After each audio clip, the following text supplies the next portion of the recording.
Welcome, everyone, to another edition of 45 Forward, where our mission is to help you, our listeners, from Los Angeles to Long Island, age successfully, making your second half of life even better than the first. For many decades, the words work and office were virtually synonymous. But after 2 years of COVID-induced remote and hybrid work, one thing seems abundantly clear. The future of work is likely to be very different from the past.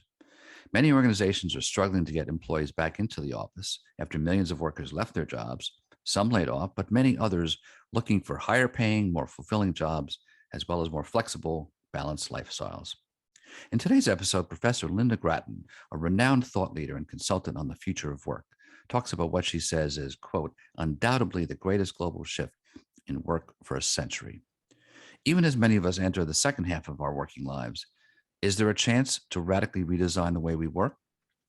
In her recently published book, Redesigning Work, Lynda Gratton uses her 30 years of research into the technological, demographic, cultural, and social trends shaping work to present an innovative framework to help make hybrid work work for everybody. In today's conversation, Lynda will examine several key questions facing hybrid work design. How do organizations design ways to boost creativity and productivity, while also providing the flexibility that you and I crave? How do we determine when it's better for employees to work face-to-face? And when is productivity actually enhanced through virtual design? And how do we create hybrid environments that work well for a range of employees and that people feel is fair and equitable over the long term? Lynda, who founded London-based HSM Advisory over a decade ago, will also offer several prominent examples of forward-looking organizations that are successfully redesigning work that is more engaging, flexible, and ultimately more productive, no matter what stage you are in your career path. So now it's my pleasure to welcome Lynda to our show. Welcome, Lynda. Thank you, Ron. Yeah. As we were talking at the beginning of our conversation, just before the show started, I'm really pleased to have you on the show for several reasons, including the fact that when I started out my journalistic career at my former newspaper, that's where I started. I was a business reporter, and they said, "What do you want to cover?" And when they offered me the workplace, I said, "Yes, that's what I want to cover. That's what I find fascinating." So let me ask you then: how did you come to focus on the issue of work and its future? Well, a number of routes, I guess, Ron. I mean, I actually did my PhD in psychology, but I was really focusing more on personality rather than on work. But I was really fascinated by work. I put myself through university, as many of us did. In my case, it was working on a chocolate factory on a packing line. I got really fascinated in work then. And that fascination just stayed with me. So really since I then went to work for British Airways, I worked for one of the big consulting practices before I joined London Business School as a young rookie professor in my early 30s. So I've always been fascinated by work. And of course, as you say, Ron, something extraordinary has happened with the pandemic. And, I don't think that work is ever going to be the same again. Yeah, talk about that a little bit more. So people talk about that, and clearly something is different. You kind of look around, and even if you aren't aware, even if you weren't aware of the pandemic, you would say something has happened here. And you have a lot of experience. So you've been, looking at this issue for decades. So a lot of people, sort of jump in and say, well, this is what's different. But you have a significant perspective. So talk a bit about how you think the pandemic, has been shaping work and will going forward. Well, I actually started something called the Future of Work Consortium more than a decade ago, because I got a sense that those trends that you spoke of earlier, the demography, the fact we're going to live longer. You remember, Ron, I wrote that book with Andrew Scott called The 100-Year Life. Social trends, what's happening with families, and of course, technology. Each one of those, I thought, was already shaping work. So I was already really thinking about work long before the pandemic came. And so when that pandemic hit, I started keeping a diary. In fact, it's now on to, goodness knows, I don't even know where I am with it now. It's been, I think this is my 22nd volume. I've got a long diary. But at the same time, I have more than 40 companies who are on my Future of Work consortium. So I got a really close look at what was going on, really from the very beginning, from those very first days. I looked, for example, at how Fujitsu, a very traditional Japanese company where people always said, no, we have to work in the office. We can't work anywhere else. So important. Within a week of the COVID, they've moved 60,000 people out of Tokyo into their homes. But I'll tell you what's been really interesting, Ron, is that each company seems to have gone through its own journeys, creating its own signature. So I've seen a lot of variety about what organizations are doing. And I think that variety is important because it gives workers, people like you and I, an opportunity to choose the companies that most closely align to their own preferences. Right. And of course, that's become even more important over the last 6 months because the war of talent is heating up. I hadn't expected that. I think very few of us did, but it is. And so what leaders are now trying to do is to find some sort of balance between ways of working that both boost people's creativity and productivity, but also giving them the sort of flexibility that they crave. Right. And of course, we all want flexibility. Right. We want the opportunity to, on a daily basis, to sometimes stay at home and stay in our pajamas or, Right. spend a bit more time with the kids. But on a weekly basis, we want the flexibility to be able perhaps to do different things. And on if we take a longer perspective, one of the things that we really noticed when we studied what happens when we all live longer, I'm 67, so I'm certainly very much part of that longer living lives. Right. Is that we have multi-stage lives. It's not Right. just simply full-time education, full-time work, full-time retirement. It becomes something a lot more complex and a lot more individual. And my hope, and part of the reason why I wrote the book Redesigning Work, is that I wanted to show people that there was an opportunity to be both productive, to be creative, and to be flexible. And I think, given the trends that I've spoken about, particularly demography, all of us crave some sort of flexibility and some sort of autonomy to design work the way that we want it. Right. Yeah, I think that certainly, and we'll get back to the pandemic in a minute, but I think that, especially given your perspective, this is something that has been gradually moving for many decades. And so I remember when I was started to cover these issues, one of my first articles was about video conferencing in the mid 1980s. And whoa, we could get people all together and from different offices. And, it was, there was, there's satellite feeds and it was a sort of these dramatic events. And then in the later 80s, I started writing quite a bit about, at that point, well, look, I mean, let's face it, the entrance and the, I guess what I'd call sort of normalization of women at work in the office and in many offices, raised the issue of, work and family issues.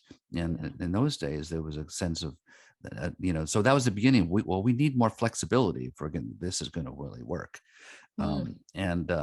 So, this trend has been going on for a while. And so then there were issues of childcare, like, well, how do we deal with childcare? And now, of course, there's like elder care. So that's another dimension. But it does seem, as you have pointed out, that the pandemic has pushed things forward in a dramatic way. Yeah. Talk about that a bit, in terms of, some people say, well, what things have advanced as quickly, if not for the pandemic? And I think absolutely it's really moved things on. I mean, you were speaking, Ron, a moment ago about technology. I think the view now from the technology companies is that it's moved people on at least 5 years, not just in the development of technology, although that has definitely moved on, but also in our acceptance of using technology. I've been really sort of fascinated by some of the big consulting practices, for example, PwC or Accenture, who have over the last year or two during the pandemic really embrace technology to such an extent that they're using the metaverse and virtual reality as a way of bringing people into the organization, so that when you join the organization, your first experience meeting other people is to meet their avatars, not to meet them face to face. So, and I don't think that would have happened a couple of years ago. So there's been a huge push on technology and a real understanding that there's so much we can do at work using virtual reality, using, as we're doing now, Zoom or Microsoft tools and so on.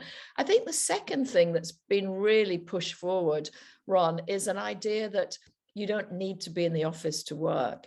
I was talking to somebody a few weeks ago, and he said, you know, Lynda, the way we used to measure productivity, the way I knew that, you know, people were being productive is I just counted the number of cars in the car park coming in the morning. Right. And, you know, that was my measure of productivity. Well, you know, because we had nothing else, that's how lots of people measured productivity, are people sitting in the office. But of course, we always knew that that wasn't a great way of measuring productivity, but it was hard to think of any other way.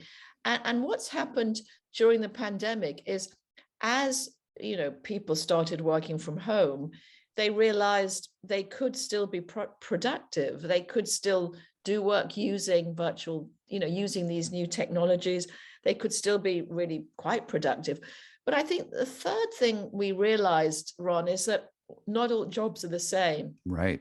I was very much aware of this for myself, because whilst I was able to sit here in my lovely, what was my dressing room, but is now my studio, in Primrose Hill, which is just in the very center of London, and did all my work. I taught all my students. I did a whole MBA class virtually. My son, Dominic, who is a doctor, was working on A&E for 2 years. He was an A&E doctor. That's accident and emergency in the UK. Well, he had to go to the hospital every day. There was no way that he could say, well, I'm working from home.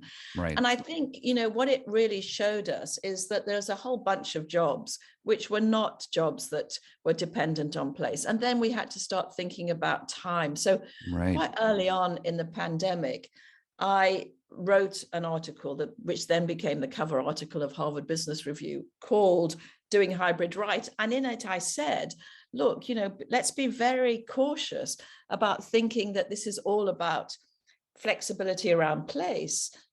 We've also got to realize that there's a whole bunch of people who have no flexibility about where they work. Right. And for that group, we've got to speak about when people work. So we have to think about time and place. And that for me was one of the first, you know, contributions, I think, theoretically, I made to this conversation that's going on, which is to say, it's about time as well as place. I have to say, I'm pretty disappointed that 2 years in, most CEOs are still talking about place. They're still saying, should we be in the office or should we be at home? And honestly, Ron, I don't think that's the question they should be asking. The question they should be asking is, how do we help people be more productive and more creative? Absolutely. I think that if you focus on what are we trying to accomplish, what are our goals? You know, this came up for me a couple of months ago when an organization that I was serving on their board, like companies, you know, they went all, you know, Zoom. You know, everything was Zoom. We couldn't come in. There were lots of issues about, you know, safety in their space, and then you know, then the issue came about, okay, as things open up again, what should we do?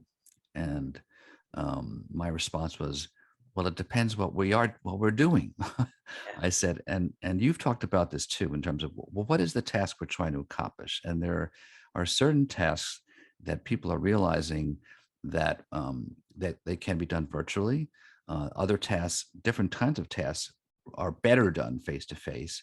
But in fact, some other tasks can be even more productive and more efficient virtually, or done from home, you know, when they require focus and concentration and lack of distractions. So talk about that in terms of place and flexibility. Well, thanks, Ron. I mean, when I wrote the book Redesigning Work, I had to decide where to start. You know, when you write a book, you always have to think about, where do you start? And And at that stage, and still now, people were starting by asking the question, what do people want? Mm-hmm. And I never thought that was the opening question. And it certainly isn't the opening question in the book. For me, the opening question in the book is, what is it that you do? Mm-hmm. And so if you're looking at a job, or if our listeners are doing a job where being focused is very important. I have a job that's about focus. I'm a writer. Mm-hmm. And so for me, the most important thing is not place. It doesn't really matter where I write. It's time. I must be undisturbed. I need at least, 3 hours of undisturbed time every single day to be productive. So that's very important. But for some people, it's all about collaboration. They've got to be talking to other people, and they can do that either, on Zoom, or they can do it asynchronously. They don't always have to be connected. And then others still really want to be face to face. They have jobs where it's really important that they've got somebody else in the office that they can talk to. Really understanding those different types of jobs, I think, is going to be crucial. Yeah. Yeah. I think too that when I was engaged in this previous conversation too about, well, what is it we want to do? My conclusion was, well, when we as a group need to work through a complex problem, that requires a lot of collaboration, a lot of, back and forth conversation, probably better face to face, but there were many situations when, when they were fairly routine meetings, when we just had to go through things and we had to vote on things and make decisions about things. We were board members, so a lot of things were done by staff, so we were just approving things. It was really convenient to do that via Zoom, because, especially as you go through the winter, there are weather issues, there are commuting issues. And in a way, this makes things more inclusive too. If someone, has a sudden situation and they can't get there, you have that opportunity to have a hybrid, conversation that is quite effective. But one word of warning on that, yeah. Ron, just to remind us that the number of meetings that we're having has gone up by 50%. So don't always press the Zoom button when in fact you could just send an email, right, or not talk to anyone at all. So it's becoming the default way of working is actually having these sort of meetings. And I'm very much worried about that and concerned that we do need to ask ourselves, do I have to talk to this person on a Zoom or on a Microsoft, platform? Yeah. Or could I just send them an email, or could I speak to them on the telephone, or not do anything at all? Right. Yeah, I think that certainly, there's a term that come up as, Zoom fatigue, right? And I think that's a reality. So we're going to take a quick break from Zoom right now. we just need to take a break, but it's a short break. So folks, we'll be talking much more with Lynda Gratton. So don't go anywhere. Welcome back, folks. We're talking today with Lynda Gratton about the changing design of the workplace as we emerge from the pandemic. Lynda is the author of 10 books, including the most recently published Redesigning Work. And her 10 books have sold over 1 million copies and been translated into more than 15 languages. So before the break, we were talking to Lynda about a number of issues about work. And one of the things that I wanted to talk to her about is some of the obstacles about redesigning work is, and some, with validity, is the perception of fairness about, who gets to work from home, who gets to work virtually, who doesn't. And how do you address, in consulting with companies, how do you talk to them about addressing this issue? Well, I think that fairness is a really important question, Ron, because what we know is that if we feel that we've been treated unfairly, then it affects our feeling of general happiness. It affects how engaged we are with our organization. And importantly, it affects our relationships with each other. And so one of the counsels that I've made when I've been advising companies about how they think about hybrid is to put fairness right at the center. And in fact, you'll see in the book, Redesigning Work, which, by the way, Ron, you can also download as an audio book with me reading it. The first Excellent. time I've ever read one of my books. Excellent. I have to Excellent. tell you, the last time. It's a very, very time-consuming process. Anyway, I think I've got a whole sort of chapter on fairness. And here's the point that, there's a great deal of variety between jobs. So fairness isn't the same as saying everybody's equal. We can't Right. say that because jobs aren't equal. We have Right. to acknowledge that. But what we can do is to treat people in a fair way. How do we do that? Well, there's a few things that we can think about.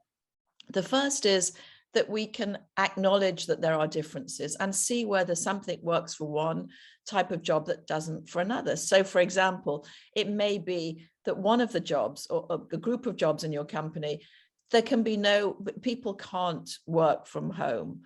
But perhaps what you could do is to give them more flexibility around the time they work. Think more creatively about the scheduling. So, for example, we've been looking at companies where they've adopted a 4-day working week, companies where they're enabling people to be much more flexible about when they work. So that's one important aspect.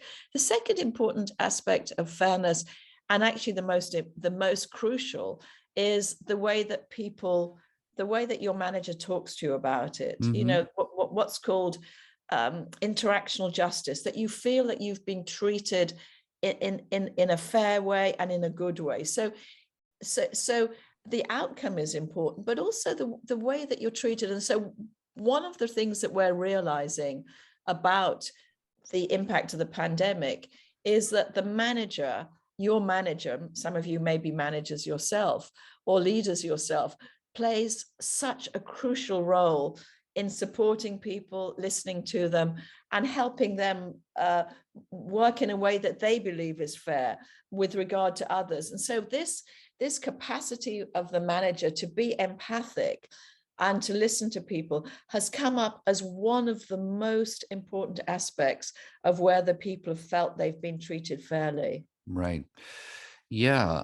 I had a little bit of experience of this when I was, a manager in the early '90s, and it was an interesting lesson. I mean, so I was supervising a group of reporters, um, and it just was that time in our generation cycle when a lot of my female reporters were having children, and so I tried to work out flexible work schedules, again, focusing on, well, what are the articles?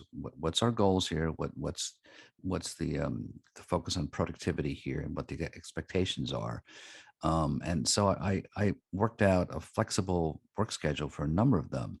And my error, though, was that I was trying to do this alone as a manager, supervisor, and so what happened was, after several months of successfully doing this, it was shut down because it was perceived as unfair to other employees who had to work and do their writing from the office. So it was successful, but I think the mistake was that there needs to be a broader discussion about this, across the organization. Yes. Right. And actually, yeah, one of the things that we're doing, you mentioned earlier that I founded and now run an advisory company called HSM that works all over the world, actually. But part of what we're doing at the moment is to engage employees in conversations about what it is they want, what they believe to be fair, and actually to be upfront about some of the difficulties that they face. And of course, technology allows you to do that.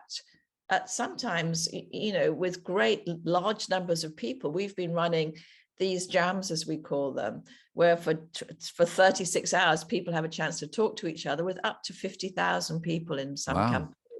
Yeah, so there's all sorts of, very exciting ways at the moment to get people to talk about what is it I want, what do I care for, about what am I prepared to give up? What are the red lines? So one of the questions we always ask of senior executives is, what are your red lines? I mean, what are the things that, when we redesign work, you cannot get past these lines? So one CEO said to us from a company called Sage that designs, it's a B2B design of complex programs. They said, the CEO said, well, the red line is it's got to be something that makes customers happier. And Oh. if we redesign, work in a way that dissatisfies our customers, we have to pull it out. That for me is the red line. It's got to improve our customer experience. And I thought that was great that he said that, because he just said, you can play around and we can come up with some great ideas, and I will always say yes to them unless I feel, or unless it's shown to reduce the customer experience, in which case it's not going to happen, it's not going to fly. So those sorts of red lines. Another CEO said to us, for us, working cooperatively, working as a team is absolutely part of our culture. So when we think now about redesigning work, it has to build stronger teams. We're not prepared to redesign work in a way that creates more atomistic, working practices where people don't see each other, aren't related, where relationships start to atrophy. So working out what's really important for you, what those red lines are, what your principles are, I think it's a very important conversation to be having. Right. Another question I had for you is just in terms of doing hybrid work well, is that it requires, I think, some training, and at least some education, and at least some discussion about how to do it. I recall when I was doing some work for the university in New York City, the City University. This was, I guess, around 2011, so it's a good ways earlier. But they were just starting to do online learning, hybrid learning, and at least initially, there, I think, again, they focused on, well, why are we doing this? It wasn't just as an economic measure to save money, but it was they wanted to do initially to basically experiment with students who were just a few credits short, and how would they get them to just finish their degrees, given the complexity and difficulty of family life and children and so forth. Yeah. And so they advised us, but they required the faculty who were doing it to be trained in how to do it well. And I think that's an issue too with I think whether it's in university or classes, or whether it's at work, is how do people do this well as opposed to just slapping things online? Yeah, I think that's right. And actually, I wrote 2 Harvard Business Review articles about this. The first one was about doing hybrid right, and the second one, which I wrote with Lynda Gratton, who just recently stepped down from IBM, but is now an assistant professor at Harvard Business School, about managers and about the training of managers. And what we said is that it's not just training managers, but it's also taking stuff off their plate, because one of the things that Diane, as a practicing leader, saw at IBM is that we were just asking managers to do more and more stuff. And as a consequence, and then at the very end during hybrid, we also said, oh, by the way, can you talk to everybody on a one-to-one basis? And can you understand them? And can you be empathic? And quite a lot of managers said, hey, hang on, stop. I have too much to do. I can't possibly do this. So it's also about redesigning work and taking work off their plate, so that you can actually, managers can really focus on what's the most important thing for me to do right now. And they have 2 jobs, some of which is about managing people, and part is about managing the work itself. And actually, one of the companies that we talked about, the Australian telecoms company, Telstra, they actually separate those jobs out completely. So they have a manager of people who's there to be empathic, to listen, to help people with their careers, but also a manager of work who does the workflow, the design of work, the design of projects.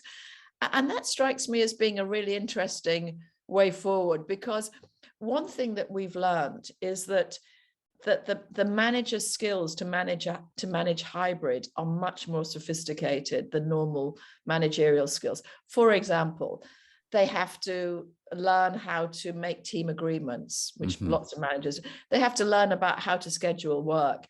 They have to learn about how to run virtual teams. And these are things and virtual projects, these are things that are very skillful. So we have to upskill our managers to be able to do that. Right, right. Absolutely. Yeah.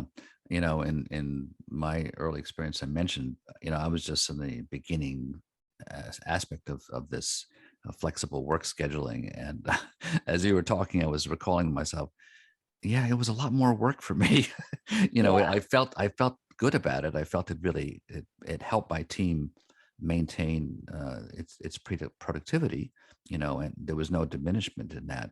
But it was more work. Mm. It did require paying Yeah. attention a lot more. Mm. So, do you think that that obviously there are lots of potential benefits for this kind of redesign, and yet there's always, as we go forward, there's always sort of back and dialectical back and forth. So, do you think there's going to be any kind of pushback as we go forward? Then people are going to, as things get back to normal, whatever that normal is, that people are gonna there's going to be some reversion to, like, okay, things are that no, this was a good experiment, let's go back to the office. Yeah. Well, I think, I think we're watching that with a great deal of interest. One of the analogies I made in the book, Redesigning Work, is freeze, unfreeze, refreeze, in the sense that Mm. before the pandemic, companies were frozen. I don't mean by that they were cold or frigid, but rather they were set in their ways, and rightly so. I think a dose of bureaucracy is a good thing. It means everybody knows what they're supposed to do. Hmm. But there's been a real unfreeze. People questioned assumptions. They learned new habits. They said, well, why am I going into the office? Why do I commute? I like to spend time with my family. I've learned how to use new technologies and so on. So we're now in the refreeze stage, where organizations are coming back together and trying to work out, well, what is it now? I don't think there's any chance of going back to the unfreeze. It would be like saying to a snowflake, you've melted, now go back to being a snowflake again. I mean, it's a different structure. So I think the idea that somehow you can just go back to where you were, it's not, that the river has moved on. It's not going to happen.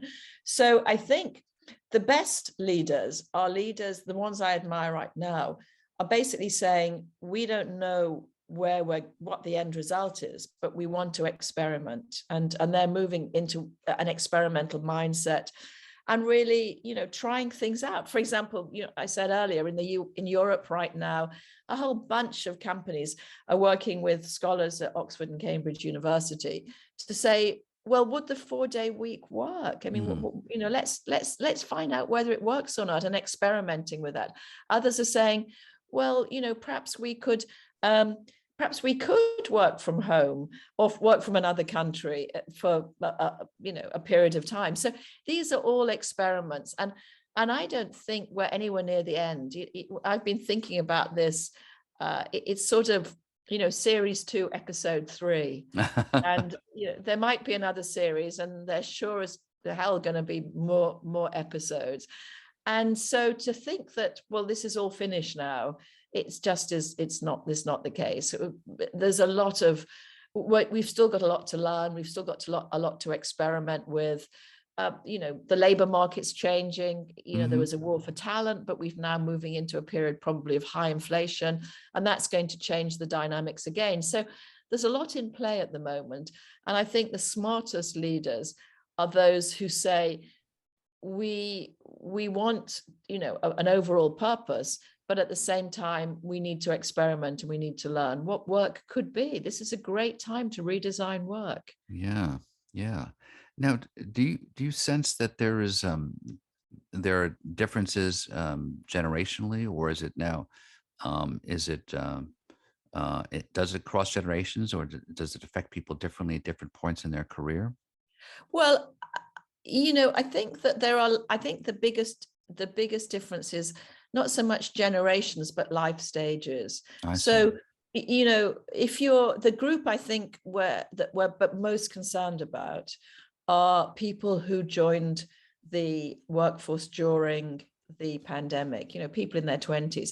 I talked to a CEO. In fact, I was teaching a CEO this afternoon. I taught a class at London Business School this afternoon. And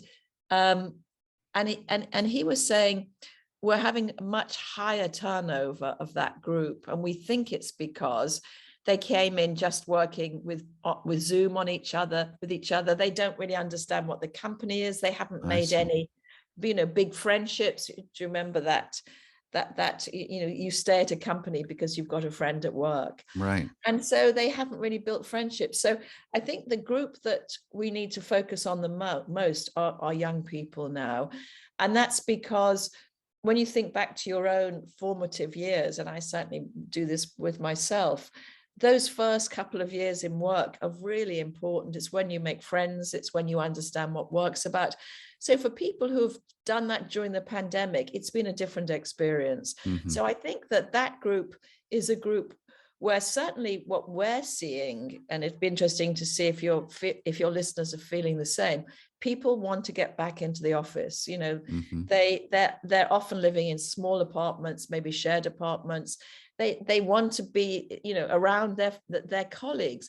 It's the older ones, often the more experienced ones, who are happy working from home because they know how to do it. They've made all their friendships. They can phone up and say, Ron, could you tell me about X? And they know who Ron is.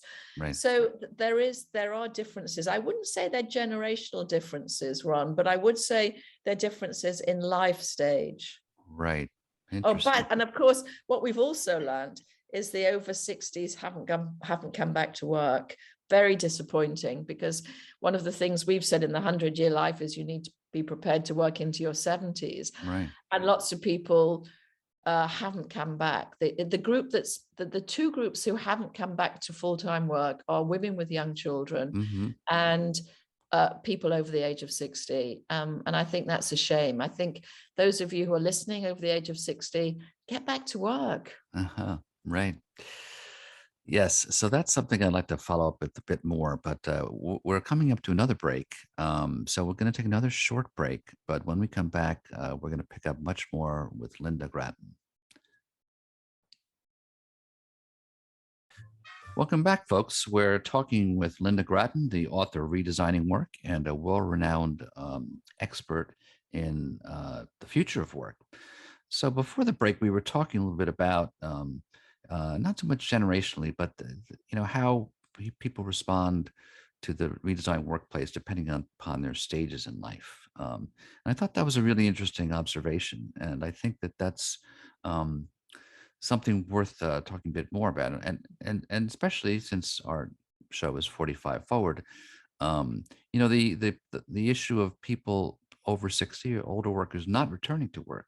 So talk to me about that, Lynda, about are there incentives that employers can get people back to work, and also just, self-incentives for why you should do that, why you should think about it, and maybe, you should, again, you don't think about it as, well, I'm returning to the office, but am I redesigning my work, as you put it? Yeah.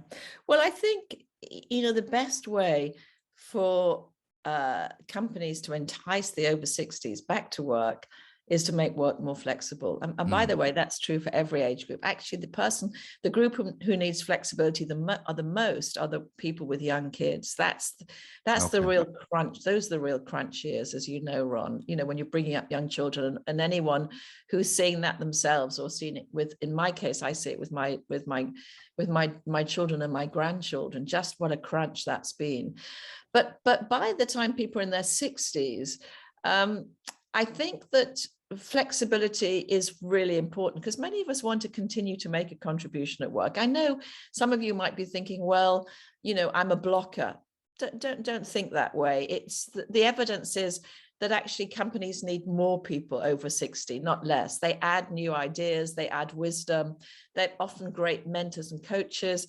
I noticed for myself, Ron, that even today, I was coaching one of my colleagues at London Business School, one of the young professors, and saying, I'll happily share all of my ideas about this with you. I would never have done that 20 years ago. I was far too competitive. And so I think that we, as you age, we need to acknowledge that there are things about us that's incredibly beneficial to companies that we can give, and that companies also need to acknowledge that people want to give, but they might just not want to do it in the way that they always did. So, working 4 days a week, let's say, or taking sabbaticals, or work or job share, which is something I love. I love the idea of job share, where two of you do it rather than one. So find somebody that you could job share with and go to a company and say, look, here we are, we can job share. Would you like us? And in this tight labor market, I think you'll be surprised how many companies say, yeah, I'm interested. Yeah. Yeah, I think I agree totally with you about breaking the stereotypes, and I think that's really important. I think there's a stereotype about seniors, however you define that word, using technology. It's like, well, people can't use technology, and I look at them and say, well, I'm a senior. It's not about, it is not about your age. It's about willingness to do things. And just as an aside,